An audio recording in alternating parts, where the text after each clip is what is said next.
Hi, friends. My name is Marina Shepelsky. I'm an immigration lawyer from New York, working with all 50 states.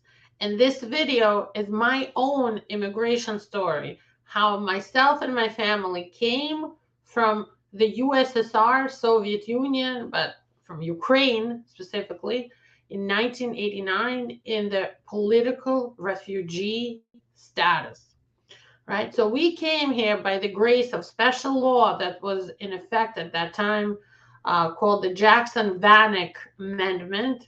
It was an amendment to a trade law that the U.S. Congress made to punish Soviet Union, amongst others, for not letting the Jewish people, to leave Soviet Union.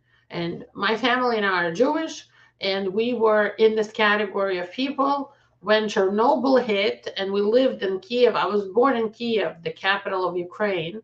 And when I was about 10 years old, Chernobyl had the nuclear reactor accident, big nuclear leak. And after that, my mother said, they're hiding this from people. I'm not going to stay in this country anymore. It just became a disaster. And we decided we were going to leave using the refugee program offered to Russian speaking Soviet Jews. Now, I was born in Ukraine, but at that time, it wasn't yet Ukraine. It was still Soviet Union. We all spoke Russian. It's funny, since we came here, people always say, "Oh, you're Russian." And I just automatically say yes. But I am Russian speaking. However, I am Ukrainian Jewish. My nationality in the Soviet Union was Jewish, because in the Soviet Union, being Jewish was considered a nationality, like your ethnic group. But I'm Ukrainian. My parents are Ukrainian. My grandparents are all Ukrainian. All of us are from the capital, Kiev. And I identify now, correctly as Ukrainian, even though I have never been a citizen of Ukraine, even for 1 minute. We lost our Soviet citizenship when we left Soviet Union. They took our passports, ripped them up, destroyed them, and gave us a little piece of paper where I was with my mother, because I was still a child, in her paper. And we left by going first to Austria and then to Italy to wait for the Jewish organizations to help us interview, first in the Austrian American Embassy in Vienna, and then in Rome, in Italy, at the U.S. Embassy in Rome. We interviewed to prove our political asylum. We are refugees. So we had to talk about the things we experienced as systemic discrimination, anti-Semitism in Ukraine. And we talked about how none of us could go to a good college. You had to pay bribes or go somewhere else, like Siberia. Some of my friends and relatives have gone to go to school if you're a Jew. If you're a Ukrainian person, you just go to college if you're a good student.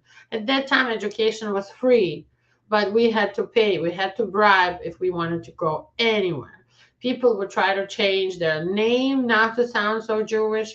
Because of this, the Jews were allowed to leave. American Jews lobbied for this. And Soviet Union was facing sanctions if they refused to let the Jews leave. And they said, okay, fine, let them all leave. And we all left, by the way. Most Jews left Soviet Union, Ukraine, and other countries at that time. A lot of Jews left. Between, I would say, 1975 and probably like 1990, lots and lots, thousands, probably hundreds of thousands of Soviet Jews like me left Soviet Union.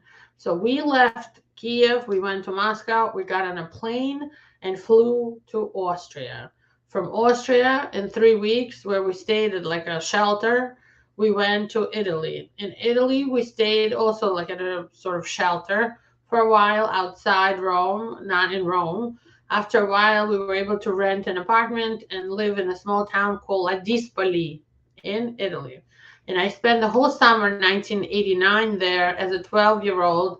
I was going to the sea every morning, to the beach, getting a tan. We didn't have much food, but I was happy. I was a kid. was having a good time. My parents were going out of their minds with worry because we kept waiting for months and waiting for United States to accept us, to approve our refugee status. But it took a while. It took like 3 months.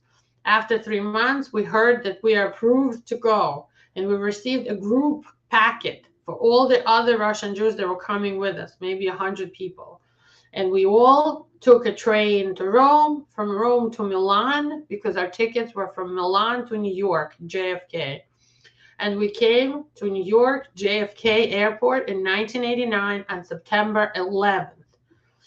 September 11th is a big date for me for many reasons. Obviously, the world also knows September 11th as a special date for when the terrorist attacks happened in the Twin Towers in Manhattan and the planes went down. But it's also a special day for me because it's the anniversary of my American life beginning, my American birthday. We came here as political refugees. We didn't have any immediate family here. So they put us up at a homeless shelter the first week or like 2 weeks that we were in America. It was contaminated, full of vermin, rats, mice, cockroaches, bugs, water bugs.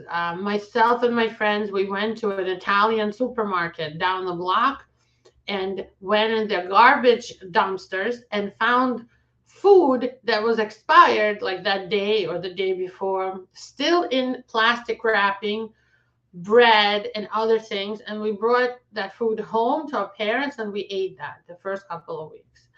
After that, we finally found a place. My father was able to get some sort of a job.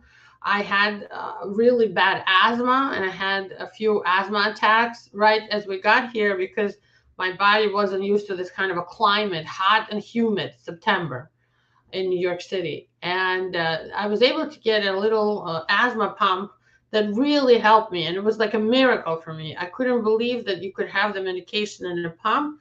I could use it and right away feel better. I had never seen that in my life prior to that. In America, they saved my asthma just like this.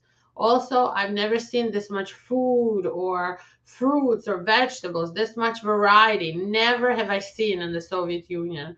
So this was a new experience, bad and good in many ways. It was very traumatic when I went on the subway for the first time.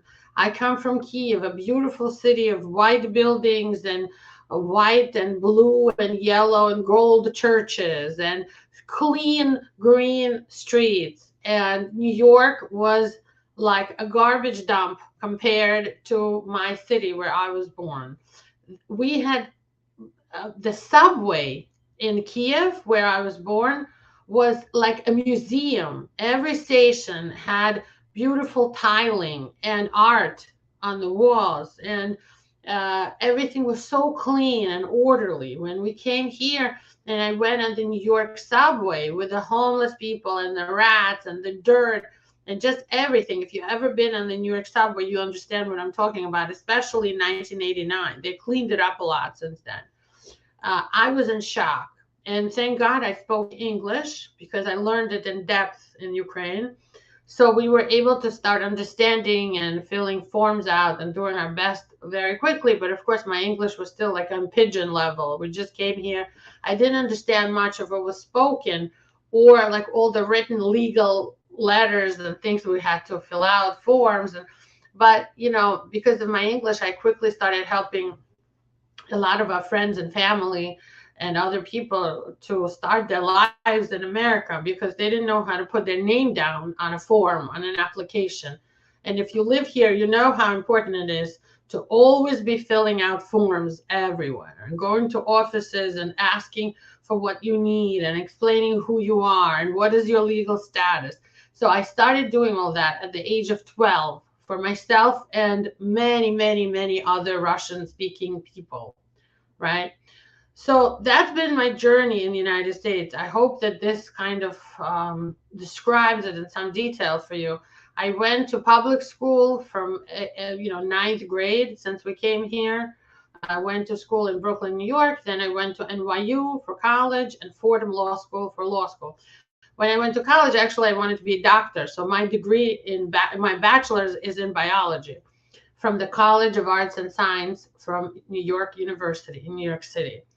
I've had a good life here. I love my life. I love being a U.S. citizen. I never became a citizen of Ukraine, but Ukraine is my homeland. That's where I was born. This is the kind of culture, music, literature that I grew up with. We spoke Russian and Ukrainian growing up. We read fairy tales in Russian and Ukrainian. My friends spoke Ukrainian and Russian. I grew up speaking two languages and then learned English around the age of like 10, and it started to get better, of course, when we came here. Till this day, I listen to news and read books in 3 languages: Russian, Ukrainian, and English. Mostly actually Russian, more than Ukrainian. I actually at some point worked at the New York State Attorney General's office when I was in law school, helping translate materials for the government and help them in criminal cases, in prosecution. So I've been immersed in Ukrainian culture since I was a child. Ukraine is my homeland. I very much support and pray for Ukraine. We're trying to distribute information to people who want to help Ukrainian refugees or who are Ukrainian refugees to come to the United States. We try to do as much as we can.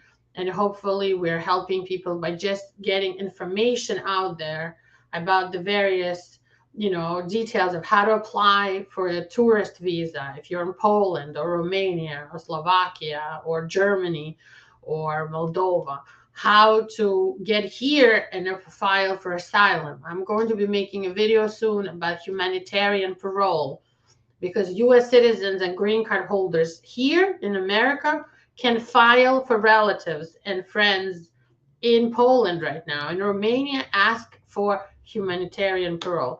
I hope this was helpful for you guys. Thank you for watching. Stay safe, subscribe to our channel, like our videos, and stay tuned for more. Bye-bye.